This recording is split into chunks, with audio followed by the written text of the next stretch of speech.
Acho que pelas exposições da Roberta e da Júlia, a gente já começou a perceber que a súmula, literalmente, não é só uma frase, que tem muito assunto para ser tratado, para ser averiguado, para ser discutido por trás de cada uma das súmulas. E a minha incumbência nessa aventura, essa gostosa aventura, foi falar da súmula 613, que aparentemente, né, ela também traz o enunciado da súmula, que não se admite no direito ambiental a teoria do fato consumado. É um enunciado extremamente amplo, dentro da complexidade das questões ambientais, e o que a gente propõe a fazer aqui nessa análise da súmula 613 é entender exatamente quais são os preceitos que geraram a súmula, para a gente delimitar de uma forma um pouco mais objetiva a sua abrangência e também tratar, ainda dissecando, né, a sua aplicabilidade, dentro desses precedentes, aonde que estaria essa aplicabilidade? Seria tranquila, né, pura e simples, e aonde a gente encontraria aí alguns outros aspectos para que, do nosso ponto de vista, careceriam de um pouco mais de discussão ou de aprimoramento, ou que podem ser invocados até não para afastar a súmula, mas como outros entendimentos. E aí, dentro dessa análise, a gente vai falar um pouquinho sobre a teoria do fato consumado e como ela é entendida na jurisprudência do STJ. Vamos falar um pouquinho também da questão da aplicabilidade das súmulas no novo Código de Processo Civil, da sistematização dos precedentes que a gente tem aí a partir de 2015. Também falamos um pouquinho de cada um dos precedentes da súmula 613. Pegamos o ponto a maioria desses precedentes, né, vai estar relacionada a um aspecto específico, que é a construção, as edificações em área de preservação permanente, e partimos um pouco dessa análise legislativa e também conceitual das áreas de preservação permanente, das suas mudanças, para entender um pouco da controvérsia desse respeito, dessa discussão. E, por fim, a gente aponta aqui alguns aspectos onde a gente entende que, exatamente pela peculiaridade, né, do conceito e da evolução normativa das áreas de preservação permanente, podem ser suscitados como aspectos controversos para a aplicabilidade da súmula 613. Então, começando nessa ideia aí sobre a teoria do fato consumado, como o próprio termo já sinaliza, o fato consumado é uma situação jurídica, uma situação fática que se consolida no tempo, em princípio precária, e que, posteriormente, vem a ser legitimada. A gente tem esses conceitos, né, tanto em julgados do STJ, como também pela doutrina. Não necessariamente a gente tem o fato consumado como um fato ilegal, e isso a gente vai abordar também durante, né, a nossa exposição. As situações fáticas do fato consumado, elas são múltiplas. A gente tem, sim, claro, fatos consumados que são ilegais desde a sua origem, e aí, claro, eu já dou o spoiler aqui, que o spoiler óbvio, né? Aí sim se aplica com toda certeza a teoria do fato consumado, mas a gente tem fatos consumados que, às vezes, ou situações que se consolidaram no tempo por uma divergência do entendimento, ou amparadas em alguma medida judicial, ou, às vezes, amparadas num determinado ato administrativo que, naquele momento, era legal, ou, sob aquele ponto de vista, era legal.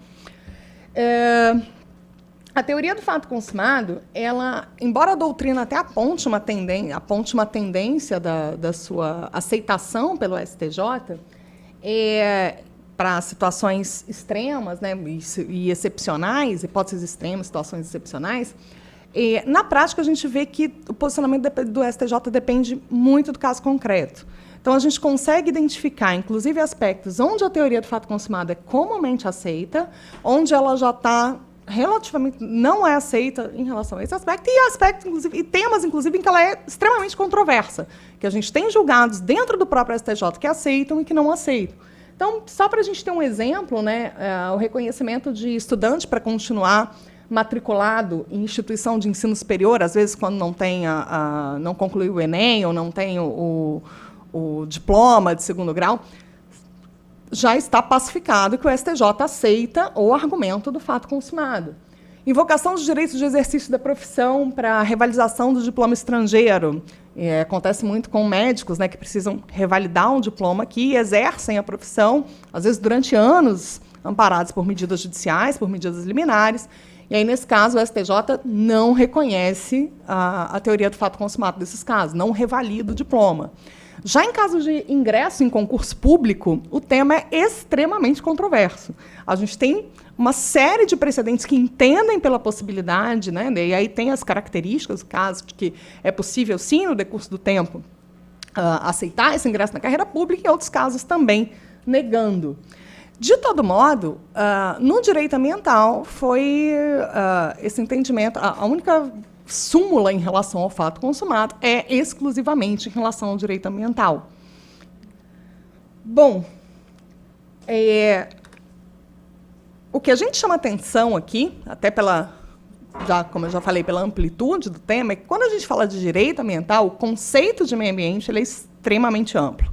Pelo conceito da 6938, a gente tem, né, o conjunto de leis, condições, interações, enfim, de ordem física, química e biológica, e na prática, como a Roberta também já me antecedeu, falando um pouco das questões invocadas pelo Ministério Público, que vão desde o meio ambiente natural, meio ambiente artificial, meio ambiente do trabalho, o meio ambiente cultural e todos esses outros aspectos, assim, essa é uma divisão clássica da doutrina, mas que, na verdade, se ramifica em todos esses outros aspectos econômicos, sociais, que são avocados aí dentro da temática ambiental.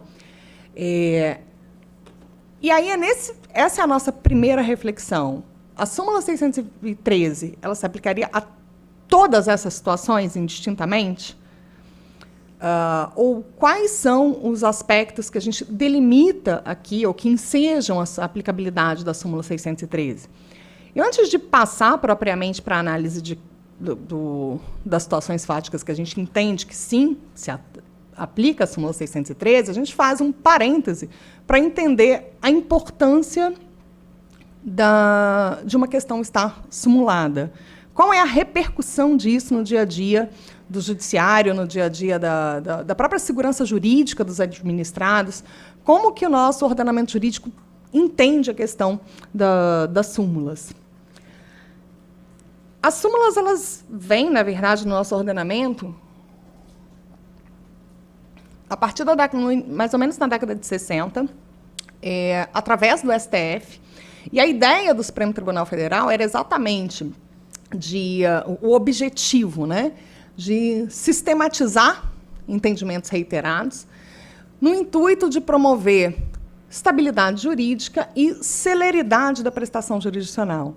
Então, a ideia da súmula é basicamente essa: sintetiza os entendimentos reiterados para que, a partir daí, possam ser replicados, dando uma expectativa, né, do comportamento da prestação jurisdicional, e isso facilite a análise dos processos.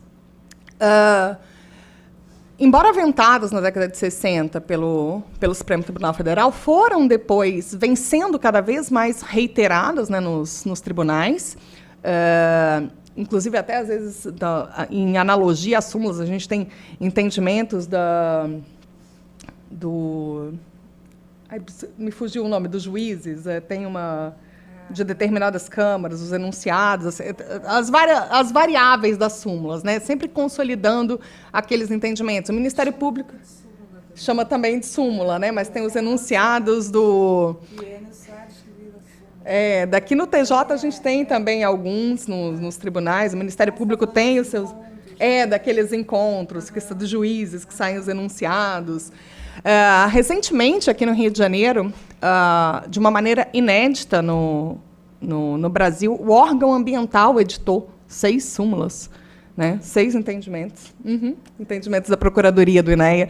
Então, essa é uma tendência cada vez maior da gente entender o comportamento, né, e dar essa celeridade.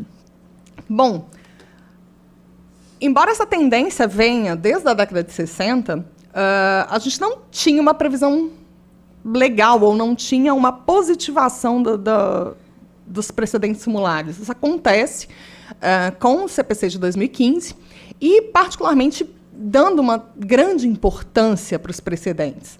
Então, nos artigos 926 e 927, vai estar prevista, né, expressamente aí que o estímulo aos tribunais que editem realmente suas súmulas e que os juízes devem seguir o entendimento dos seus tribunais.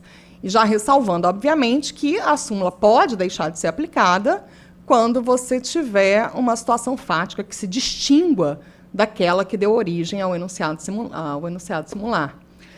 E quando a gente parte para essa análise na doutrina, a gente sempre, exatamente porque os enunciados simulares, né, são pequenos e muitas vezes generalistas, a doutrina chama muito a atenção para que isso não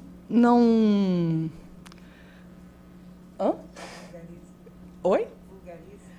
Não só se vulgarize, mas também que não seja um tiro pela culatra. Porque você parte de uma premissa muito pequena para uma aplicação generalizada em qualquer assunto. E isso tira o seu juízo de valor da sua análise, quando, na verdade, o intuito da súmula é ter uma previsibilidade de entendimento, ela é evocada numa situação completamente discrepante e a gente cria aqui uma situação completamente diferente. Então, a doutrina, quando vai analisar a aplicabilidade das súmulas, inclusive, um ponto que o Marinoni chama a atenção e que eu gosto muito, é ele chamar a atenção para o precedente da súmula, para voltar à origem e falar qual é o contexto de formação desse entendimento. Onde é que ele é efetivamente aplicado com segurança? E outra autora que também coloca pontos muito interessantes, que eu achei, é a Alice Saldanha Velar, e ela faz alguns, que eu chamei ali de ressalvas, mas eu acho que até interessante chamar de pontos de atenção na aplicabilidade das súmulas, principalmente, verificar também a sua conformidade com o ordenamento jurídico vigente, até porque, especialmente no ambiental, a gente tem competência concorrente do Estado e do município para legislar em matéria ambiental, e isso é sempre o nosso calcanhar de Aquiles, a nossa grande parte das discussões. É difícil não ver uma demanda ambiental que não tenha um assunto de competência relacionado, quando não, as grandes demandas ambientais ficam limitadas a uma discussão de competência. Né? A gente tem aqui, por exemplo, o caso do Comperge, que está sendo licenciado há 8 anos, e a gente está discutindo se é competência federal ou estadual, né? Quando não vira o assunto principal. Então, chama-se atenção nesse ponto da verificação com o ordenamento jurídico, que também pode acontecer, inclusive, excepcionalidades na própria legislação federal, a gente vai trazer alguns exemplos aqui. Verificar a compatibilidade fática em relação ao precedente, se é a mesma situação fática que está ali no caso concreto, e também os fundamentos determinantes, porque, ainda que a gente tenha uma situação fática, pode acontecer de ter um outro detalhe ou um outro fundamento que pode levar a decidir de maneira distinta. E a gente observa isso em algumas decisões. Já adiantando aqui, né, mais um spoiler que eu estou dando, mas só para poder ilustrar, quando a gente tem, no caso das edificações em APP, que são o lead case, né, o precedente da súmula 613, quando você tem uma inviabilidade de recuperação da área. Então, às vezes, pensa em Rio Maracanã. Como é que a gente muda uma situação fática, né, diante dessa... Ainda que eu tenha uma situação fática e uma inviabilidade de recuperação, se fosse o caso, mas o Rio de Janeiro também, já tem um outro precedente, uma legislação estadual que permite excepcionar a legislação federal, você tem um outro fator que pode te fazer entender diferente do padrão da súmula. Bom, dito isso, então, quais são os precedentes da súmula 613? Ela é calcada em 5 precedentes, um deles de 2009, 2 de 2015 e 1 de 2017. O primeiro precedente de 2009, de 2007, ele foi publicado em 2009, é do ministro Herman Benjamin, vai tratar da obrigação de recuperação de vegetação em APP e reserva legal. Esse é um precedente, aqui também já adiantando, que a gente vê uma aplicabilidade tranquilíssima da súmula 613. A questão já estava amadurecida no STJ há bastante tempo, mesmo na vigência da Lei 4771, do Código Florestal antigo, foi positivada no Código Florestal de 2012, então existe essa obrigação legal perfeita, já expressa no ordenamento jurídico, e a gente ainda tem a súmula 629, que fala um pouco dessa possibilidade. O outro precedente, que é, na verdade, o último, eu já vou deixar os outros mais polêmicos no meio, é do ministro Napoleão Nunes Maia, de 2017, que fala de ocupação irregular em área pública. É um precedente de Brasília, numa área de preservação ambiental em Brasília, que é um instituto jurídico, inclusive, diferente das áreas de preservação permanente, é uma unidade de conservação, e o que as partes arguíam, obviamente, estão lá há muito tempo, construíram, e, portanto, haveria a teoria do fato consumado para legitimar aquelas ocupações. E o STJ também se vale de um entendimento consolidado no direito civil, de que não é possível, né, legitimar ocupações de áreas públicas, sem muita controvérsia em relação a essa temática, e coloca-se esse precedente também na súmula 613. Os outros 3, que são precedentes de 2015, 2 do ministro Humberto Martins e 1 do ministro Mário Campbell, vão estar relacionados às edificações em APP, em faixa marginal de proteção. Eu até trouxe aqui, acho que não dá para vocês lerem, mas, enfim, vai ficar depois os precedentes da súmula 613. E aí, particularmente, em relação às situações de APP, a gente entende que tem uma gama de situações fáticas distintas e que merecem ser analisadas com um pouco mais de cuidado.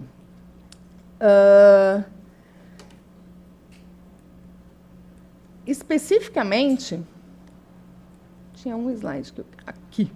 A gente vai chegar nessas situações fáticas, mas só para dizer como elas se consolidam, onde é que está, por que a gente tem essa gama de situações fáticas distintas? Porque, ao longo da previsão legal das APPs, a gente teve uma evolução tanto do conceito da APP quanto da amplitude da APP ao longo do tempo, que trazem essa insegurança para a gente, ou essa dificuldade de qual é a legislação aplicável, qual é a situação que estava vigindo naquele determinado momento. As APPs, só rememorando aqui, são institutos que estão previstos atualmente na Lei 12.651, de 2012, no Código Florestal. Elas são conceituadas, né, como uma área coberta ou não por vegetação que tem uma função ambiental a cumprir. Seja uma função de proteger recursos hídricos, paisagem, estabilidade, diversidade, fluxo gênico, mas ela tem sempre esse conceito da função ambiental através delas. O regime jurídico das APPs, essas áreas não podem ser edificadas, né, elas têm que ter a sua vegetação recomposta.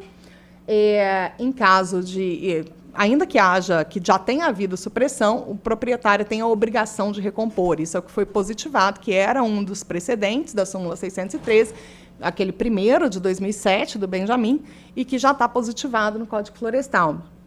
Mas, excepcionalmente, de acordo com a mesma normativa, as APPs podem ter a vegetação suprimida, ou serem utilizadas ou edificadas, em caso de utilidade pública, interesse social, baixo impacto ambiental.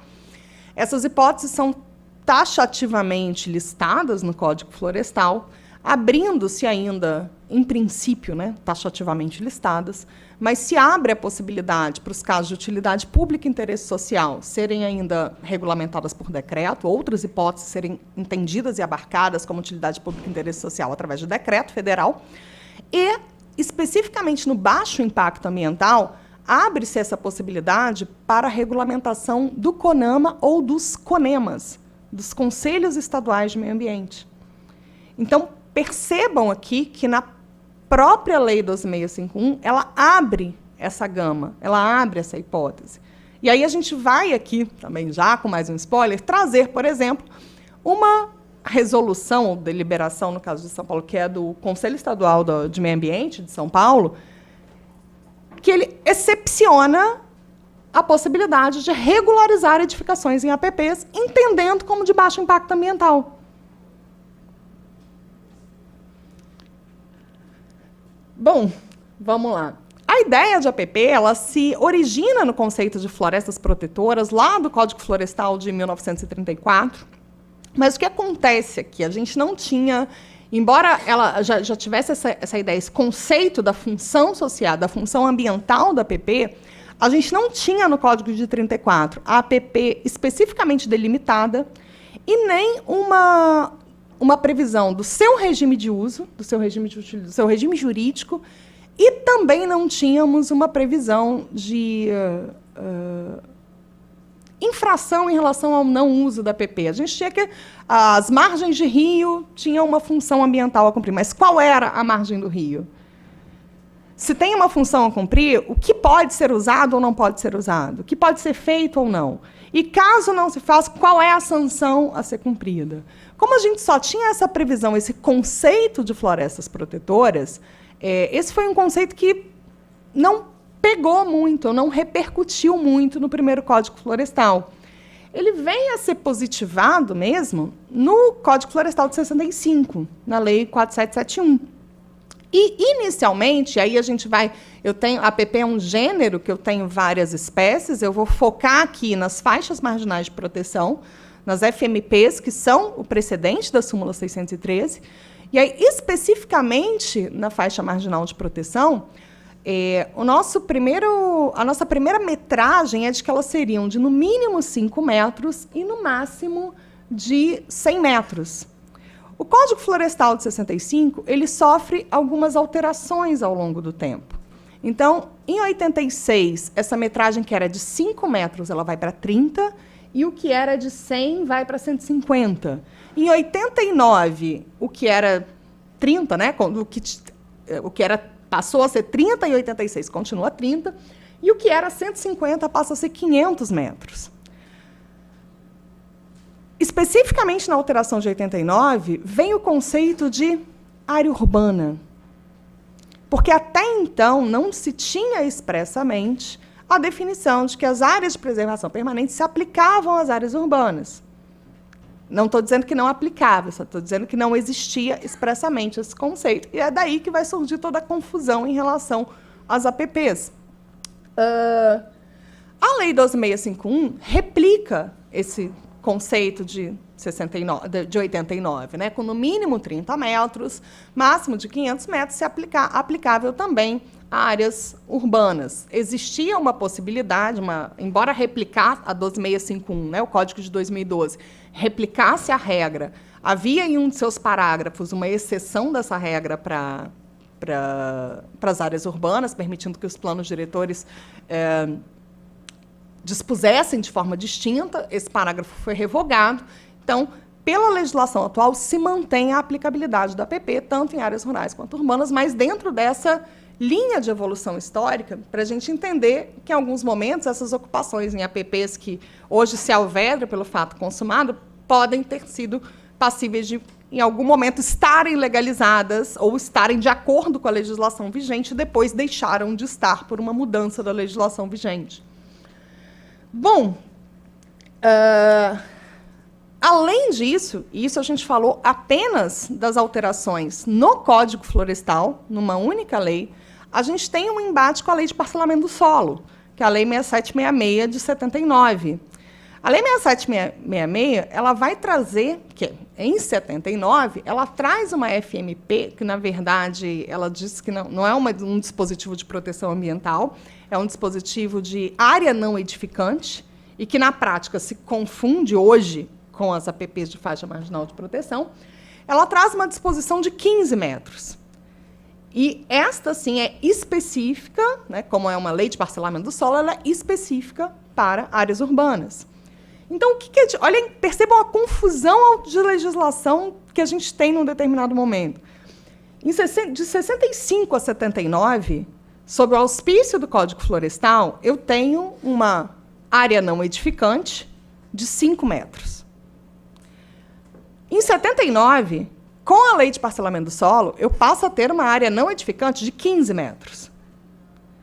Depois, em 89... Em 86 e depois em 89, eu passo a ter uma área não edificante de 30 metros, que é depois replicada e é hoje a legislação vigente. Mas o que se discute em algum momento, primeiro, e aí isso gera inúmeras discussões. Principalmente, a principal delas é: existe uma antinomia jurídica? Qual é exatamente a legislação aplicável em área urbana? É a lei de parcelamento do solo ou é o Código Florestal? Há quem defenda que é a lei de parcelamento do solo, porque é uma legislação específica e que, pela sua especificidade, se sobreporia ao Código Florestal. Há quem defenda que é o Código Florestal porque seria mais protetivo ou porque se aplica a todo o território nacional. Essas teses jurídicas, elas existem. Os tribunais, obviamente, se posicionam em relação a essas teses. A gente tem precedentes reconhecendo as duas aplicabilidades. O fato é que o STJ atualmente entende pela aplicabilidade do Código Florestal, em detrimento da Lei de Parcelamento do Solo. No entanto, o tema voltou à discussão e está atualmente afetado, a gente também vai falar disso com mais detalhes, está afetado pelo tema 1010, com todos do STJ, com todos os julgamentos suspensos, e a gente aguardando aí as cenas do próximo capítulo em relação ao novo posicionamento, e agora sim, um posicionamento oficial, porque é um tema de repercussão geral, em relação a qual norma é aplicável. E, além disso, como a gente já sinalizou, a gente tem as competências dos outros entes federados para legislar em matéria ambiental, que, em algum momento, podem tratar do tema de assunto diverso, né, diminuindo aí o tamanho da FMP, seja no Estado, seja no município. Geralmente, a legislação do município ela diminui o tamanho da FMP, da APP, e a legislação do Estado ela excepciona a regra do Código Florestal. Essa é uma tendência que a gente, nas legislações que a gente encontra, que a gente observa.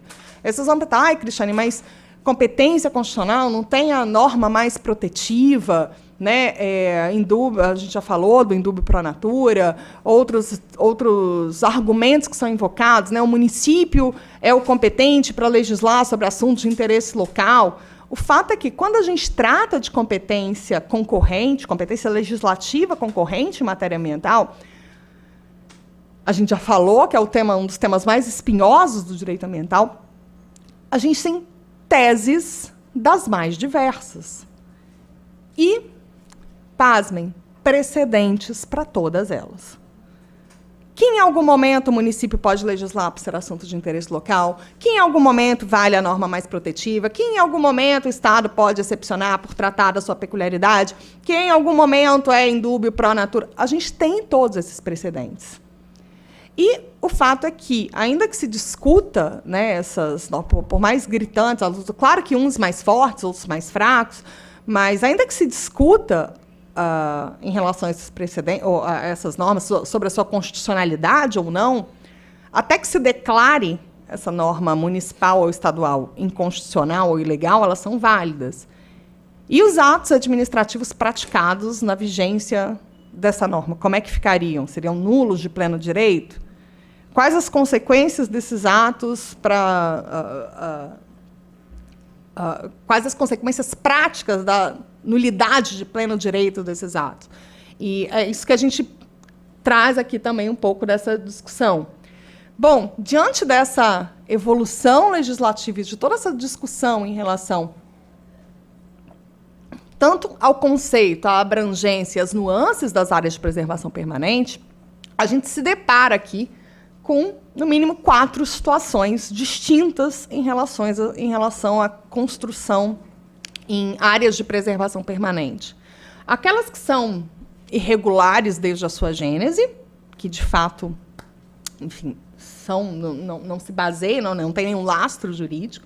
A gente vai se deparar em outras ocupações que se basearam, né, às vezes, em autorizações, licenças ou atos administrativos que eram consonante à legislação vigente à época, que se deram sob a égide de parâmetros estabelecidos na lei de parcelamento do solo, que em algum momento, por algum entendimento, se entendeu que ela prevaleceria sobre o Código Florestal, sobre esse precedente, ou ainda conforme normas estaduais e municipais que excepcionavam a regra do Código Florestal e legitimavam aquela localização, aquela edificação.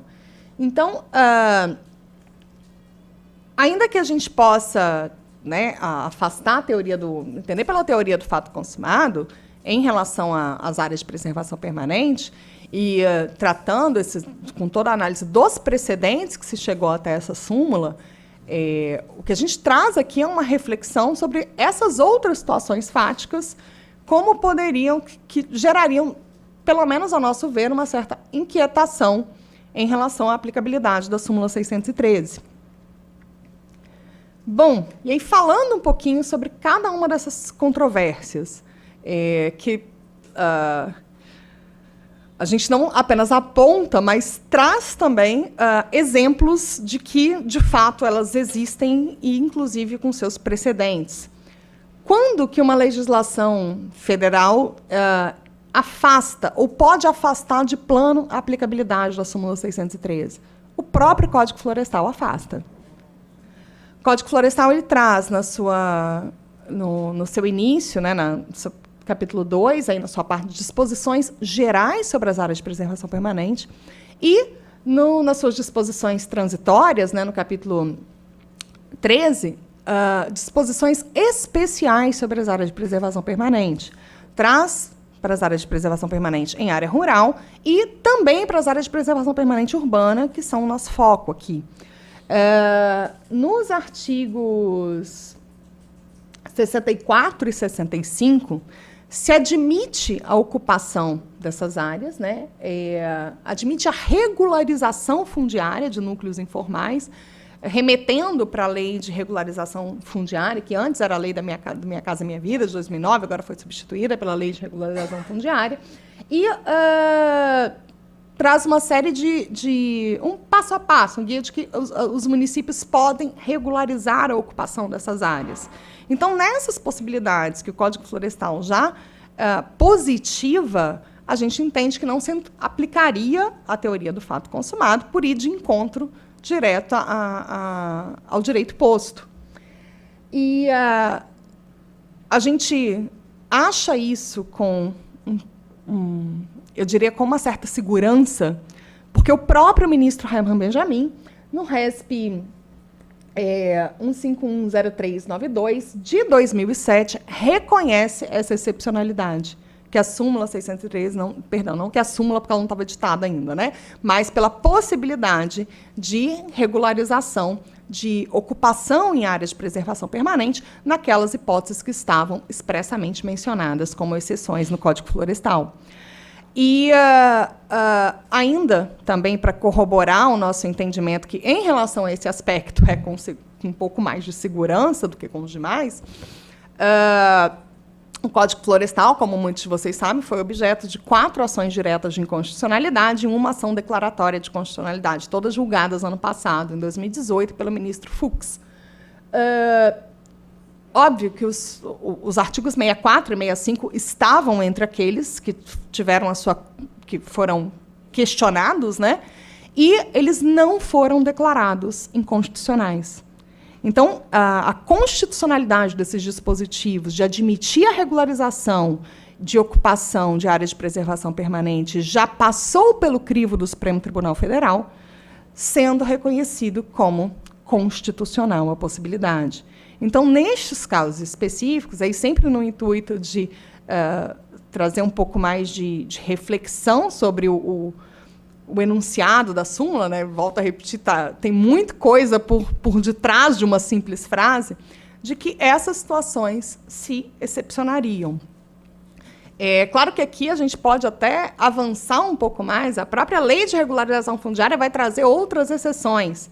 E aí seria talvez uma segunda discussão, um outro artigo, se caberia também todas as outras exceções, como é que se dissiparia, né, essa reflexão, mas particularmente em relação às hipóteses do artigo 64 e 65 do Código Florestal, seja pelo reconhecimento da sua constitucionalidade, pelas ADIs do Código Florestal, seja pelo próprio precedente do STJ, do ministro Benjamin, não se aplicaria a teoria do fato consumado, admitindo-se a regularização de edificações nessas áreas.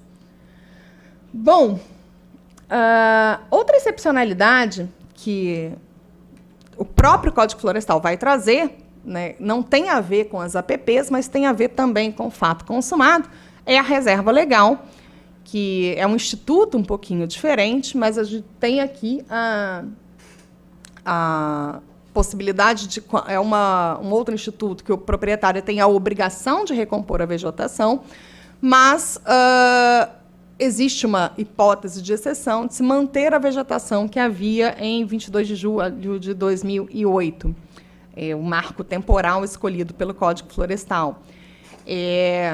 A gente está falando de um fato consumado, de admitir a regularização de um fato consumado.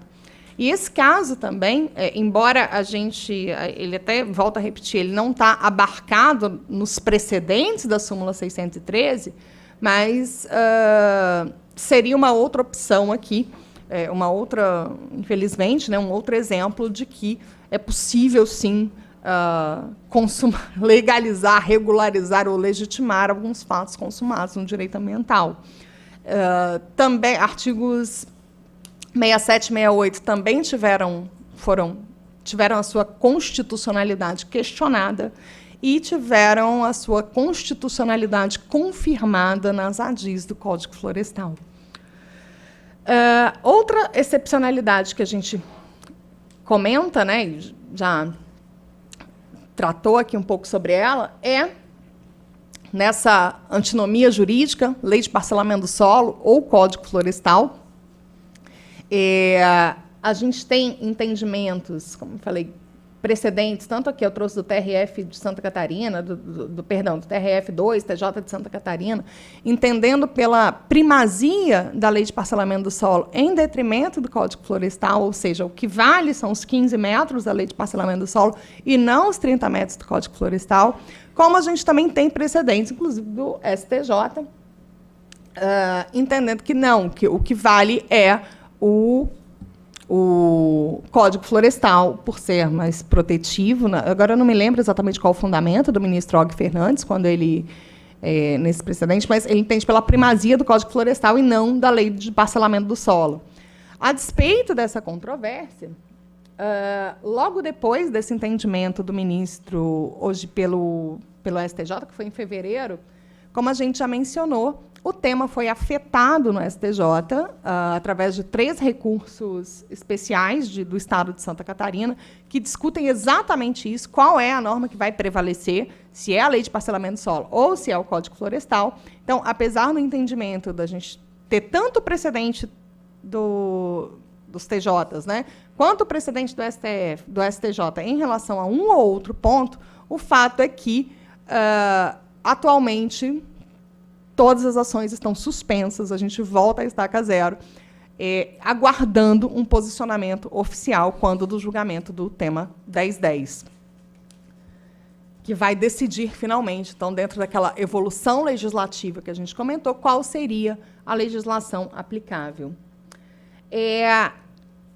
Outro ponto que a gente destaca, e que pode suscitar controvérsia na plena aplicabilidade da súmula 613, ainda que restrita aos precedentes especificamente aos precedentes de APP, né, e ocupação e FMP, seriam as legislações estaduais, que a gente já comentou aqui em relação às dificuldades da competência concorrente.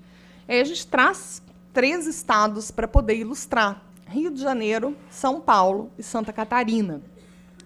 O Rio de Janeiro possui um decreto desde 2010, inclusive na vigência da legislação anterior, do Código Florestal anterior, que, na verdade, esse decreto do Rio, ele reconhece a aplicabilidade do Código Florestal em área urbana, mas ele excepciona, possibilitando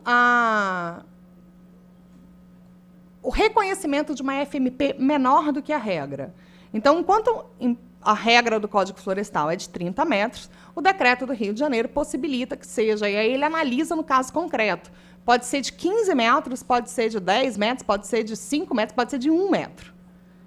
E aí ele cria critérios para... Obviamente que um dos critérios é de estar em área urbana consolidada, aí tem uma série de requisitos para preencher para ver se de fato a área está consolidada, e a perda da função social, da função ambiental da APP. A APP ela não desempenharia mais aquela função de fluxo gênico, estabilidade, recursos hídricos, proteção dos recursos hídricos, e também a impossibilidade de retornar ao estado anterior, sem que isso cause um dano muito maior ao meio ambiente.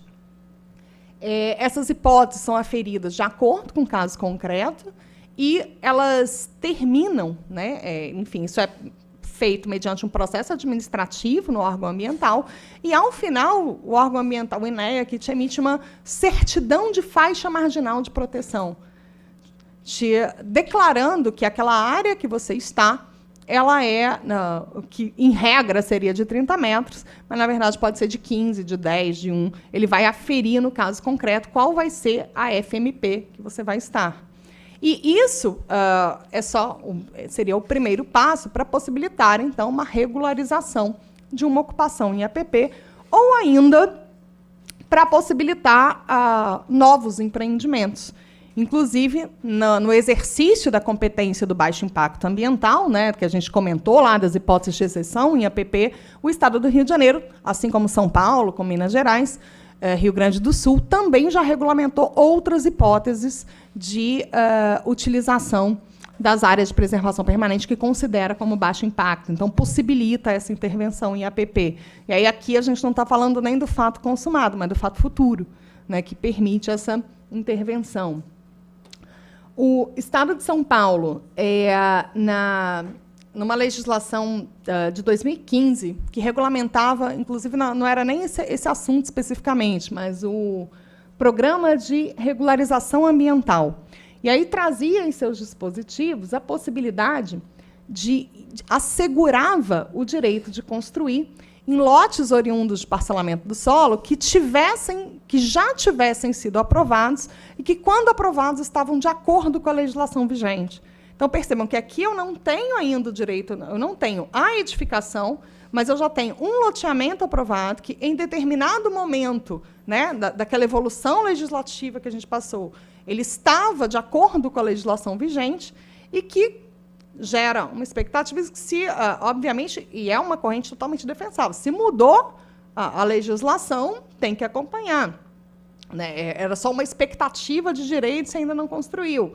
Mas, neste caso, se resguardou ainda a expectativa de direito. Esse parágrafo único, inclusive, foi objeto de uma ação direta de inconstitucionalidade. Na verdade, a lei inteira foi. E, inclusive, este artigo, numa decisão recente, agora de julho deste ano, o parágrafo único do artigo 40 teve a sua constitucionalidade declarada só com uma interpretação conforme, né, mediante uma interpretação conforme, mas sem redução do texto. E a interpretação seria, né, a possibilidade do alternativo, quando a regularização fosse precedida de estudos técnicos, mas ainda sem a redução de texto, então preservando, neste caso, a possibilidade do fato consumado ou a se consumar por um direito, por uma direito assegurado de um loteamento já aprovado. Ainda no estado de São Paulo, já aqui a gente também já comentou rapidamente sobre esse caso, recente resolução, deliberação normativa do CONSEMA, de maio de 2018, ela vai, ao regulamentar, usar aquele exercício da competência dos Conselhos Estaduais de Meio Ambiente para disciplinar, né, outras hipóteses de baixo impacto ambiental, ela inclui como baixo impacto ambiental a possibilidade de regularização de edificações em imóveis urbanos em áreas de preservação permanente. Então, aqui, o que se faz é reconhecer a edificação em APP urbana como passível de regularização, não através do enfrentamento de competências, de nada, mas por um outro viés jurídico, no exercício de uma competência concorrente prevista no próprio Código Florestal. E aí traz também as hipóteses, né, como se reconhecer que a área urbana está consolidada. Obviamente que tem requisitos que tem que perder a função ambiental da APP, e aí traz todos os requisitos, todos os critérios para se aferir ou não se a área de preservação permanente perdeu a sua função ambiental. O estado de Santa Catarina é outro grande case. Na verdade, a Lei 14.675, de 2009, ela sozinha já é um grande case, né, que é o Código Ambiental de Santa Catarina. Eu trouxe ali o kit de vocês, ele é objeto de uma série de ações diretas de inconstitucionalidade. É um código muito questionado desde a sua gênese, também já foi muito alterado desde 2009, muito questionado desde a sua gênese, mas, salvo engano aqui, pelo menos não nas minhas pesquisas, eu não encontrei nenhuma liminar suspendendo qualquer dos seus dispositivos. Embora extremamente questionado, ele é uma norma jurídica em plena validade. E aí, numa de suas alterações, especificamente em 2014, ele disciplina que os municípios, através do plano diretor, poderão delimitar as suas áreas de preservação, as áreas urbanas consolidadas e o tamanho das suas APPs. Então, percebam que aqui o município, ainda que se pudesse, ainda que a gente tivesse a figura do município se pautando na lei de parcelamento do solo e na sua competência para tratar de assuntos locais, para disciplinar sobre a lei vocês já estão coisando meu tempo aqui, já estou terminando, tá? Ainda que o município tivesse, né, o próprio respaldo constitucional, aqui me parece que ele ganha mais um argumento. Ele ainda tem uma legislação estadual dando respaldo que ele pode disciplinar, diferente da norma federal. Também válido o artigo 122A. Município de Balneário Camboriú, que, inclusive, já disciplinava desde 2008 de maneira distinta, seguindo a lei de parcelamento do solo, né, com 15 metros, teve uma ação judicial, a ação não é muito recente, mas a decisão que questionava, inclusive, uma licença ambiental que tinha sido emitida considerando a primazia da lei de parcelamento do solo, e aí declarava, incidentalmente, a inconstitucionalidade do artigo da norma municipal, mas, em recente decisão do STF, a decisão foi considerada sem efeito por violar uma reserva de plenário no julgamento de uma inconstitucionalidade ainda aqui específica. Então, percebam que, assim, na prática, a gente vai se deparando com situações que vão legitimando uma série de outras situações. Então, em concluindo aqui, essa parte falta rapidinho, tá? A gente tem situações em que as APPs, né, elas podem a competência dos entes federativos, né, pode afastar aqui o contexto fático da APP pela presunção da validade dessas normas estaduais ou federais, porque não foram declaradas inconstitucionais. Na discussão de que a aplicabilidade da súmula não poderia ir de encontro ao direito posto, ainda que em normas estaduais ou municipais no exercício da concorrência, ou da sua competência, ou ainda pela aplicação da LINDB, que é outro argumento a ser invocado, que pode vir a ser invocado pelo juiz, que a gente vai falar também rapidinho. Outro ponto que afastaria a competência da aplicabilidade, ou suscitaria controvérsias na aplicabilidade da súmula 613, as peculiaridades fáticas na hora de se julgar. Ainda que eu tenha ocupação irregular em APP, amoldada naquelas situações dos precedentes, a gente já encontra, inclusive, teses e precedentes judiciais aplicando os princípios da razoabilidade e da proporcionalidade, que não seria o caso de demolir essas edificações por ser uma decisão desproporcional ao impacto ambiental. A inviabilidade de reverter a APP. Então, ainda que não se aplique a teoria do fato consumado, ainda que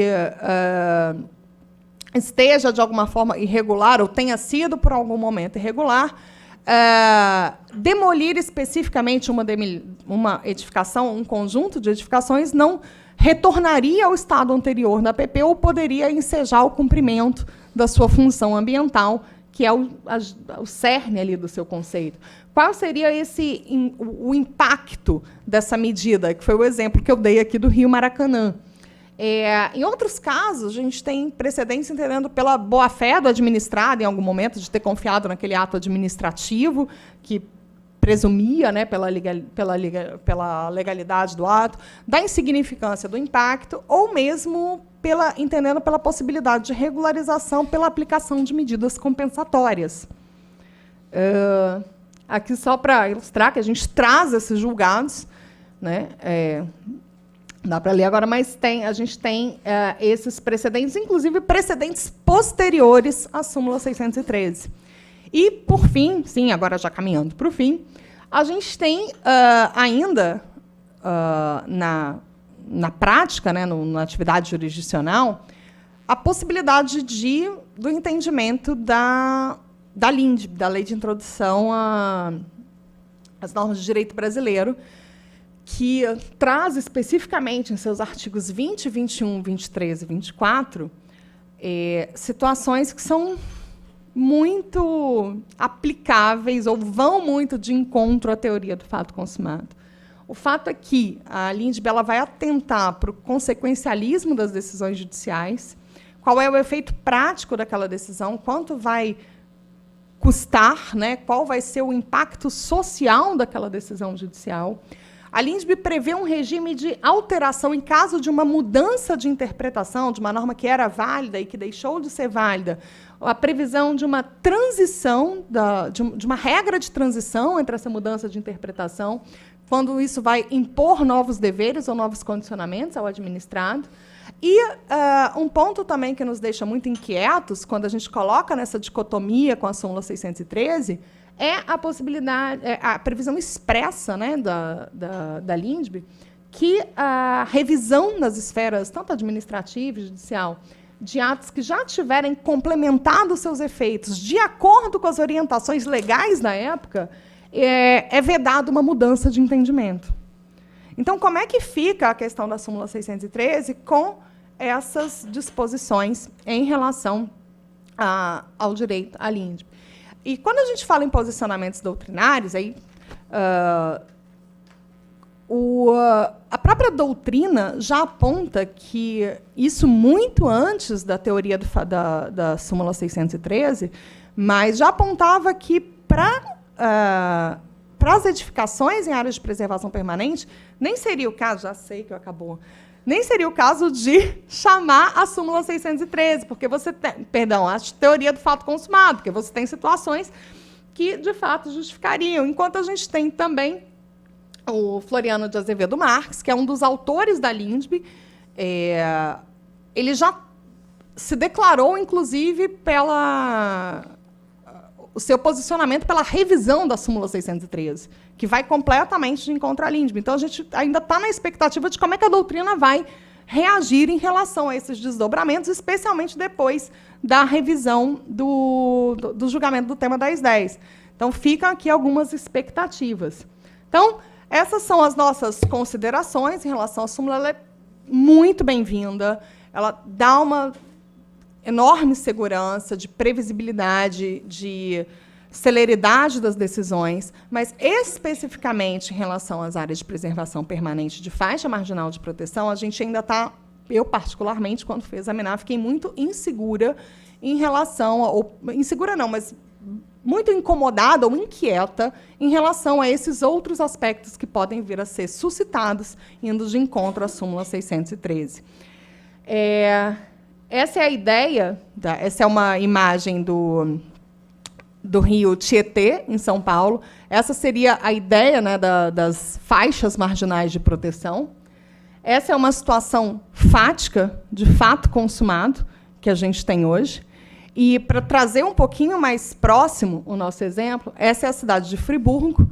Ali no meio está o rio Bengalas, e nas suas margens estão, né, dentre outras inúmeras edificações, a Defensoria Pública, o Ministério Público e o Fórum de Nova Friburgo. Então, essa é uma das dificuldades que a gente vê em relação à teoria do fato consumado. Pronto, acabei, gente.